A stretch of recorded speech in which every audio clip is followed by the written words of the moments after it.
I hope you've had a chance to begin the reading, pages 38 to 46 in the introduction, having to do with poetic structures, and the poetry of Elizabeth Bishop, Robert Browning, and Carolyn Forche. These poems were chosen because of the variety of structures to be seen in them.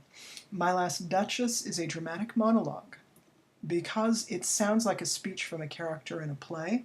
So you can think of Browning as a sort of a playwright here, that he's invented the character of the Duke. Actually, the Duke is a historical figure. You can see in the notes in your book what this poem is about. And also because this character is nothing at all like Robert Browning.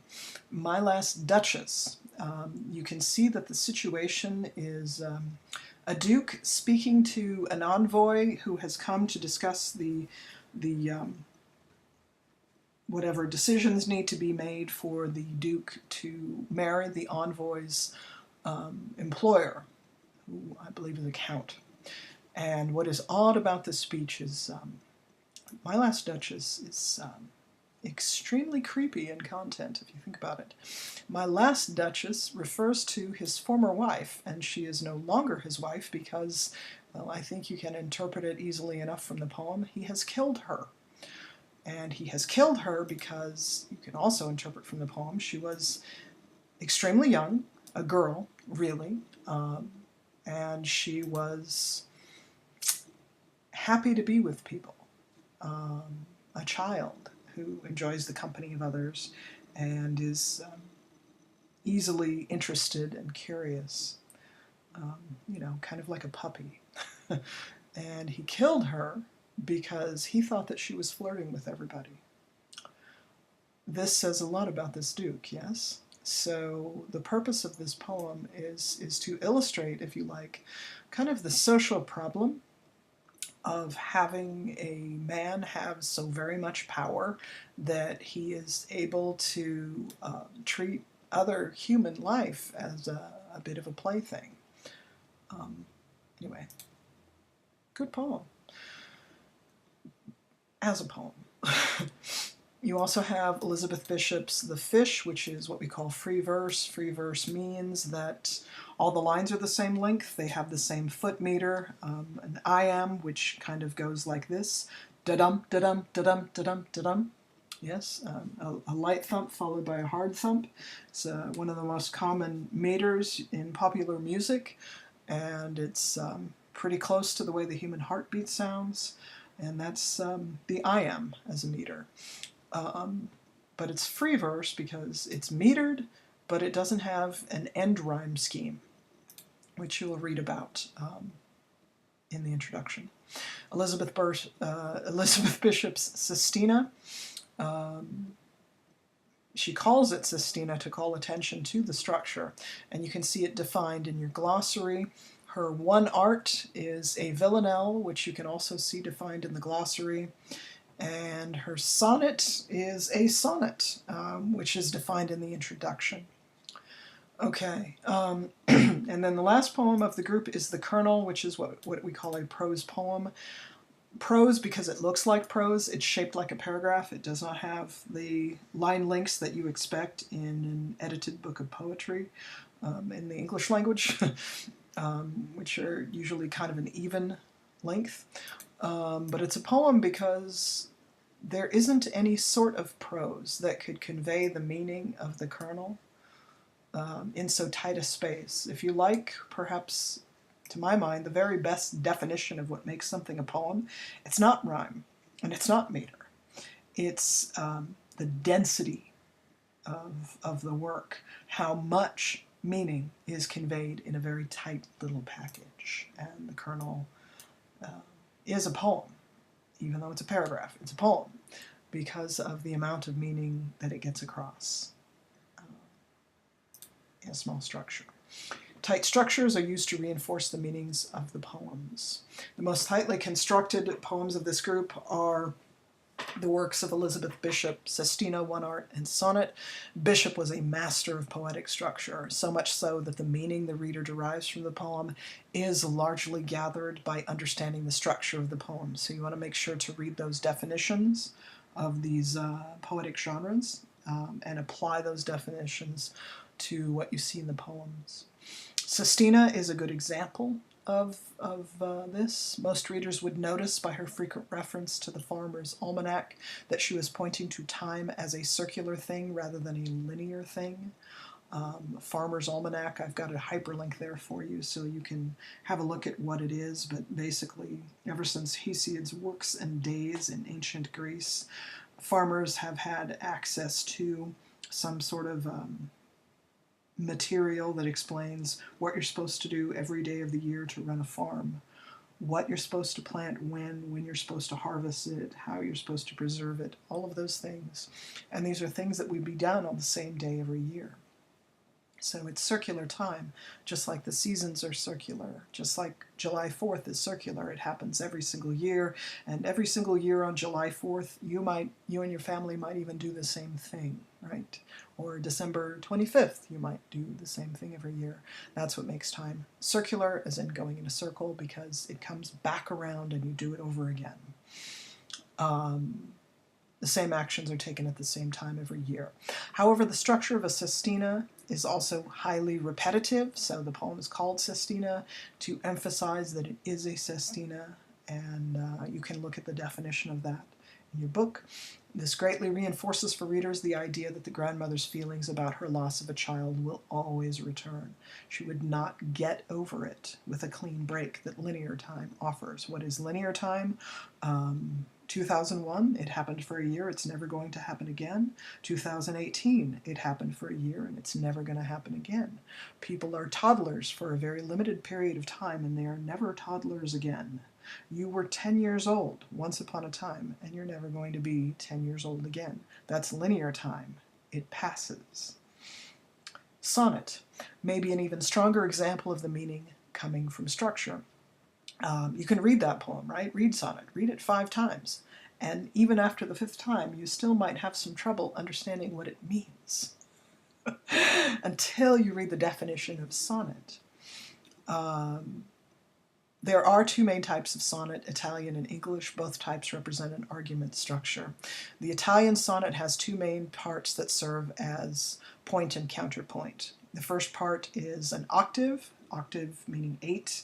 So there are 8 lines. The rhyme scheme is ABBA, ABBA. All the A lines rhyme with each other and all the B lines rhyme with each other at the ends of the lines. And that's what sort of weaves the octave together and makes it a logical unit. The octave in the Italian sonnet usually represents a situation, what is going on in the world now. The octave is followed by what is called a sestet. That's 6 lines that interweave, usually with the rhyme scheme CDE, CDE, or something like that. And between the octave and the sestet, there's a counter, what is called in Italian a volta. Volta means turn. And in sonnets written in the English language, that sort of turn is usually marked by the word but or yet. It doesn't have to be, but it's a good indication that there will be a turn. Okay, so there's a situation in the octave and then a counterpoint in the sestet. On the other hand, the English sonnet is structured like a syllogism, premise, premise, conclusion, yeah? The 3 quatrains each serve as premises. Quatrain, quarto, meaning 4. So that will be 4 lines interwoven, so that rhyme scheme is going to be something like AB, AB, CD, CD, EF, EF. And again, the weaving of those end rhymes is what creates the unit of meaning there. The quatrains each serve as premises that lead to the conclusion in the couplet, right? Couplet meaning 2, meaning the last 2 lines. So the last 2 lines usually rhyme with each other, GG, yeah? Okay, so if we think of Elizabeth Bishop's sonnet as an Italian sonnet, then we can see that the words caught and freed are quite prominent. They divide the poem in half, and they are opposite states of being. So those 2 words do the job of telling us that we have a kind of an octave and a kind of a sestet, even though they don't necessarily happen where you expect. They divide the poem in half. They are opposite states of being. They represent point and counterpoint. The next step then is to study her examples of what it means to be caught and what it means to be freed. Bubble, compass needle, mercury in a thermometer. Those are things that are trapped. A bubble separates the air inside it from the air outside of it. It's a limitation, a limiting device. A compass needle always points to magnetic north. It cannot do otherwise while it is on this planet. It's trapped in position. Mercury inside of a thermometer. It can go up and down, but not of its own volition. That is determined by an external force. So there are external forces for each of these images that makes them caught. And then, of course, you have the rainbow bird. A bird, what better symbol could you have of something that is free, something that can escape into the air and fly far, far away. Each one presenting an image of something that can be trapped and then can become freed. A bird can be trapped and then freed, yes?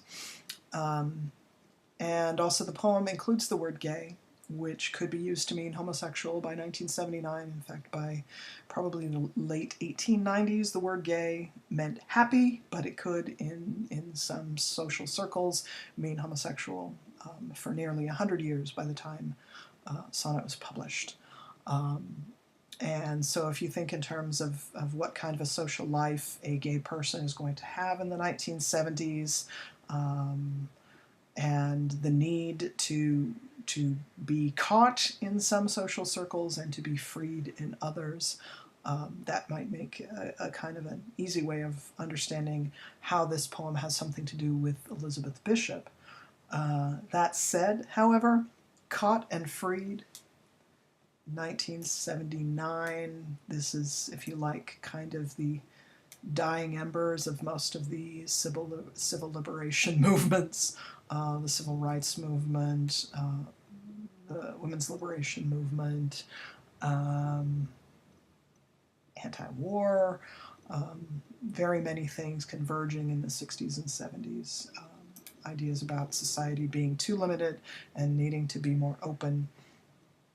So this poem could speak to any sort of situation, really, in which someone might feel caught and then freed. Okay, so what are you supposed to do? I have two tasks, and they're both the same, but with different poems. So for the first task, you're to pick one of the following poems to work with: sestina, one art, or sonnet.